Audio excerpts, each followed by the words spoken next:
In the modern workplace, our digital tools promise seamless connection and lightning-fast productivity, but they have also created a new invisible battlefield, a place where just one word, one emoji, or even the deafening sound of digital silence can create cringeworthy misunderstandings between generations. This is the story of the OK. Email, a deep dive into the undercover conflicts that no one talks about but everyone feels. How does a simple acknowledgement, a sign of approval, become a source of profound anxiety? And what happens when two generations, one raised in the constant stream of social validation and the other forged in the fires of dial-up and inbox zero efficiency, are forced to collaborate? The answers might surprise you, revealing more about your workplace dynamics than you think. Don't miss out on insightful workplace culture analysis. Hit the subscribe button now to catch our latest episodes.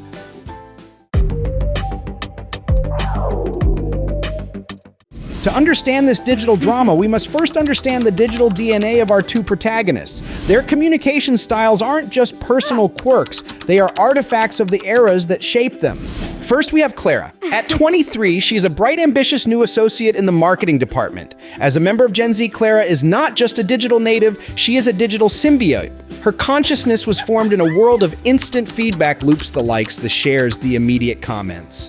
For her, the digital world isn't a separate place. It's a layer of reality seamlessly integrated with her physical life. Communication is expected to be fast, highly visual, and most importantly, emotionally expressive. She's accustomed to using emojis, GIFs, and memes to convey tone, nuance, and personality, and she expects clear, enthusiastic, and regular feedback to feel psychologically safe and valued in her role. Then there's Alex. At 34, he's the marketing manager, a classic millennial. Alex is a digital pioneer, not a native. He remembers the screech of a dial-up modem. He learned to type on AIM and MSN Messenger, but his professional habits were forged in the early days of corporate email, where efficiency was king. He witnessed the transition from a world of memos to one of instant messages and embraced technology as a powerful tool to accomplish tasks more efficiently and advance in the corporate ladder. He values brevity, clarity, and action-oriented language. For him, work communication is a functional transaction, a means to an end. Unnecessary pleasantries are clutter that slows everyone down. Their two worlds, one built on connection and the other on efficiency, are about to collide in a series of digital misfires that reveal the hidden fault lines in the modern workplace. See Situation 1, the OK. Email. Our story begins as Clara sends Alex a passionate and detailed market analysis report. She's poured her weekend into it, meticulously checking every data point and crafting every sentence. She hits send with a sense of accomplishment and waits, hoping for the validation that will confirm her effort was worthwhile. A few minutes later, the reply arrives. Okay. Let's step inside Clara's mind as she processes this. The internal monologue is a frantic spiral. Okay, that's all I get. What does okay even mean? Is it an okay, this is brilliant, or an okay, I've received this piece of garbage, I spent hours on this? I thought the analysis on the Nordic market was robust. Why is there no praise, no feedback?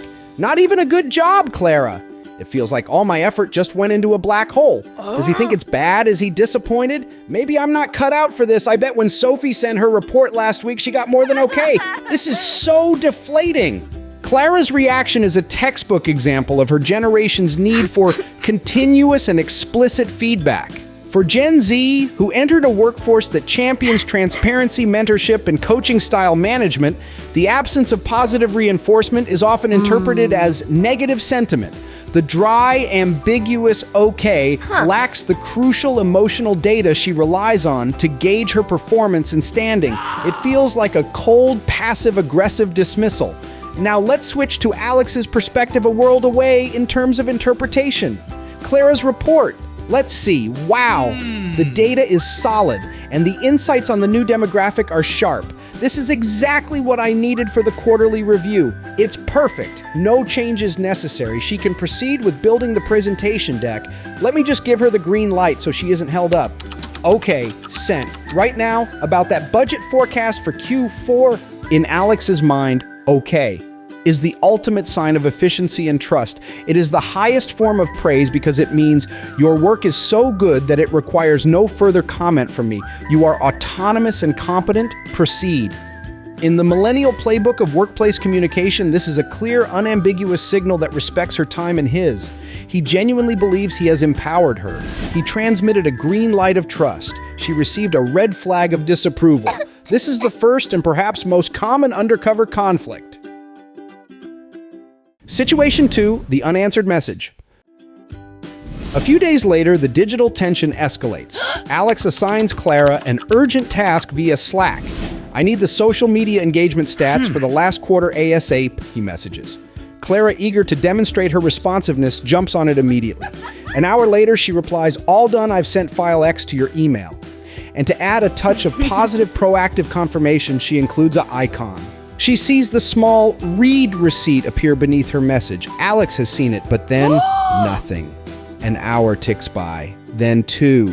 The project she was about to start sits untouched as her anxiety begins to build again. He read my message 2 hours ago. Why hasn't he replied? Didn't he get the email? Is the file corrupted, or did I pull the wrong numbers? Why won't he just type "got it" or "thanks"? It would take 2 seconds. This silence is deafening. I feel completely ignored, and now I'm stuck. I can't move on to the next thing because what if this one is wrong? This is worse than okay. It's a void.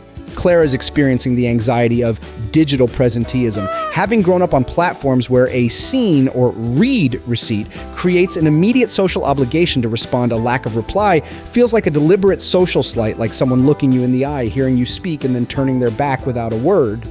For her, silence equals a problem. Let's look at Alex's side of the story. He's not ignoring her. He's in a critical, high-pressure meeting with a major client. He saw Clara's message pop up on his phone, registered that the task was complete, and mentally triaged it. Great, Clara sent the stats. Perfect timing. I'll review them as soon as I'm out of this client negotiation. No need to reply now and look distracted. She knows I got it because she sent the email. I'll deal with it when I can focus on it. Alex is operating on a principle of asynchronous communication, a survival strategy for any busy manager juggling multiple priorities. He doesn't see his silence as a message. He sees it as a practical necessity to maintain focus. But for Clara, that functional silence is a deeply personal message, one of uncertainty and potential disapproval, causing her stress and killing her productivity. Situation 3, excessive emoji use. The final point of friction revolves not around what is unsaid, but around the very characters used to communicate. Clara, like many of her peers, is fluent in the language of emojis. She uses them to inject tone, warmth, and personality into her messages, making them feel less sterile and corporate. One afternoon, she sends an update to Alex about a new campaign idea she's incredibly excited about. "Boss, I sent the new plan, super excited for you to see it. Hope you approve soon."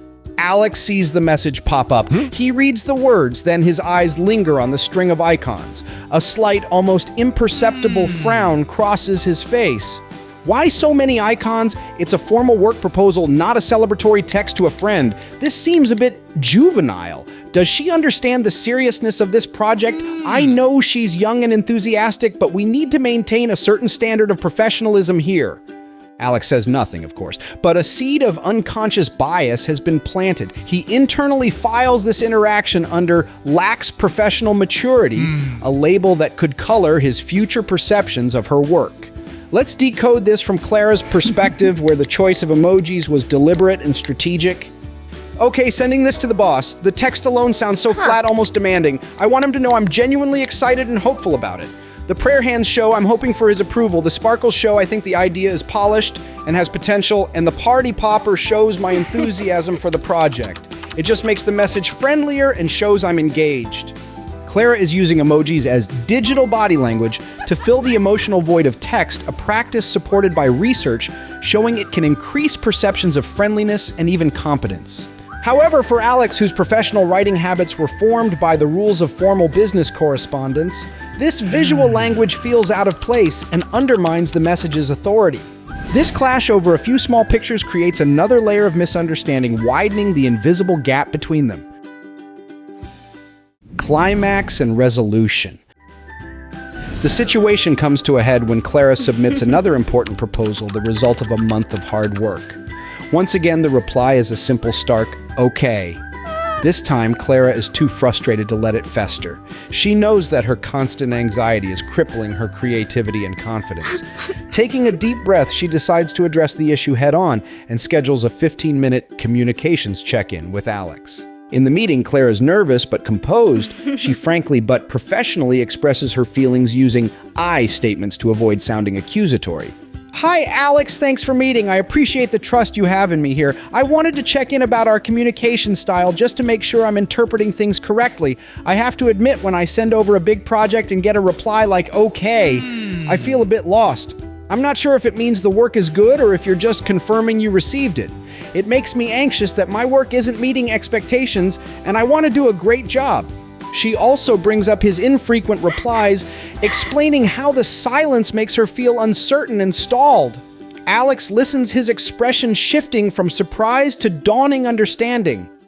He had no idea his efficiency-driven habits were having this profound negative impact. Clara, thank you for telling me this. I'm genuinely sorry. I honestly had no idea. In my mind, okay is the highest compliment. It means it's perfect, no changes needed, you're doing great work. It's my most efficient way of giving a green light, and I don't reply immediately when I'm busy because I want to give your work my full attention later, not send a thoughtless response. I never realized it was causing you stress. This moment of open dialogue creates the psychological safety needed for a real breakthrough. It allows Alex to also provide his own feedback gently and constructively. He explains his perspective on emoji use, suggesting that in more formal contexts, a more restrained approach can project more authority. It's a moment of mutual vulnerability, respect, and learning. After that 15-minute conversation, everything changed. It wasn't a dramatic overhaul, but a series of small, powerful adjustments. Alex began to use longer, more explicit replies, and okay became okay, this is very good, Clara. The analysis in section X is especially strong. No changes needed. Keep up the great work.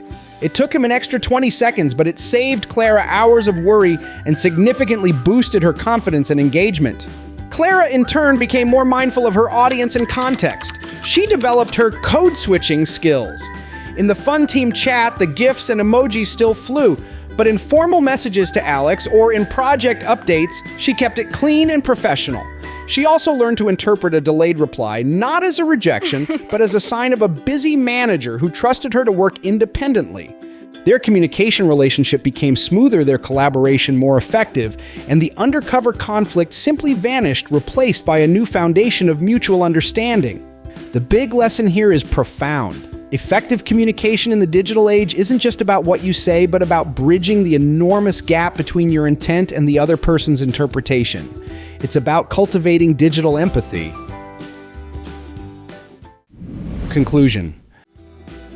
A short message can hide a sea of misunderstandings.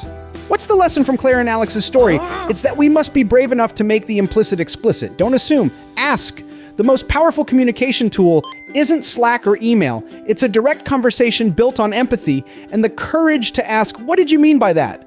Have you ever experienced a work message misunderstanding? Which message gave you the biggest headache? Was it an okay? A passive-aggressive thumbs up or a confusing emoji comment below and share your stories. Tag a colleague so you can laugh about these relatable situations together. If you found this video helpful, like and subscribe to GENSHIFT to catch our next episode where we'll discuss the next big generational clash, Gen Z and job hopping. Why do they leave? What are they looking for? And what does it mean for the millennials who manage them? You won't want to miss it.